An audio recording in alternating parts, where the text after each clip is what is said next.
Brian Chesky, CEO of Airbnb, said, "If you can't fit your strategic plan on a page or two, you're not simplifying it enough." As a cloud of dust settled around our Jeep, the guide announced that we had arrived at the airport. In the distance was a single structure no bigger than a local post office and a solitary strip of asphalt. My wife and I walked with duffel bags in hand and boarded the puddle-jumper, taking us from one campsite in Kenya, Africa, to another. What I remember most about that short flight 20 years ago was that for a majority of time in the air, the plane flew only a few hundred feet above the ground. This level of elevation was just high enough to be above the action on the ground, yet low enough to observe it in detail. I recall a striking scene of a male lion strolling majestically through the savannah and herds of zebras splintering off like Moses parting the Red Sea. We often hear the expression, taking a 30,000-foot view of the business, where one elevates their thinking to extreme heights to see the bigger picture. However, once that bigger picture has been created through the development of purpose, mission, vision, values, and business model, core competencies, capabilities, value chain, etc., the puddle jumper view of the business can be a highly effective complement to help you implement that big picture. It's common for executives moving into a new organization or leadership role to create a 90-day plan. It's uncommon for executives to continue this practice once they are in the role. However, this abbreviated planning timeframe is useful because it's short enough to create a sense of urgency and long enough to accomplish things.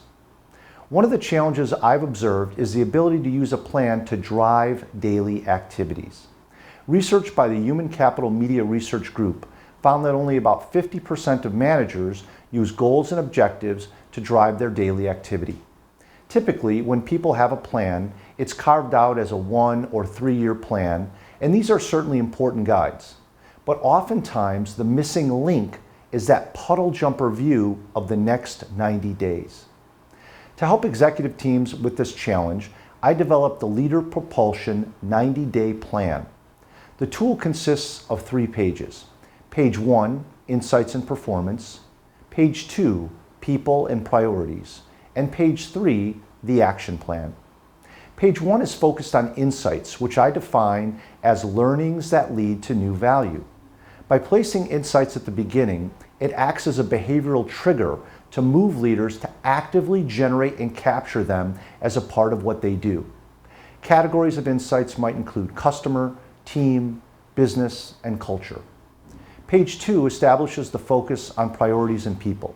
As I review hundreds of plans each year in preparation for my strategy facilitation and executive coaching roles, one area that is typically neglected is the identification of key people. While priorities consist of the activities, initiatives, and projects that drive your business, it's critical to also take a strategic look at the people who contribute to their accomplishment. Key people may include customers, select members of the board of directors, peers, direct reports, suppliers, and vendors. What are the development activities you have in place to continue to build and nurture those relationships? Page 3 channels your insights and priorities into an action plan. The action plan needs to answer 2 questions. Number 1, what are you trying to achieve? And number 2, how will you achieve it? I found it useful to answer those questions by identifying the goals and objectives, what you're trying to achieve, and the strategies and tactics, how you will achieve them. There are a number of other elements that can be customized to this area based on your business, but be sure to answer those 2 key questions.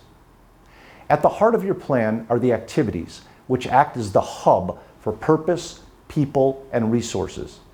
A common sign an organization is missing the discipline to make trade-offs, which in turn acts as the filter within the strategy, is the proliferation of activities to the point that people are drowning in them.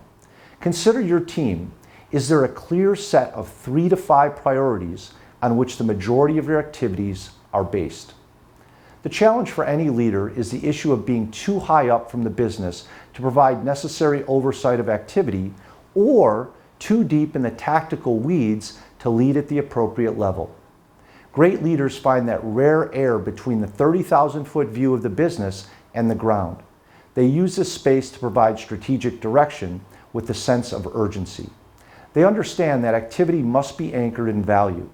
Does your leadership team have a puddle-jumper view of the business that's represented in a 90-day plan? It's the difference between the lions strolling and the zebras scattering.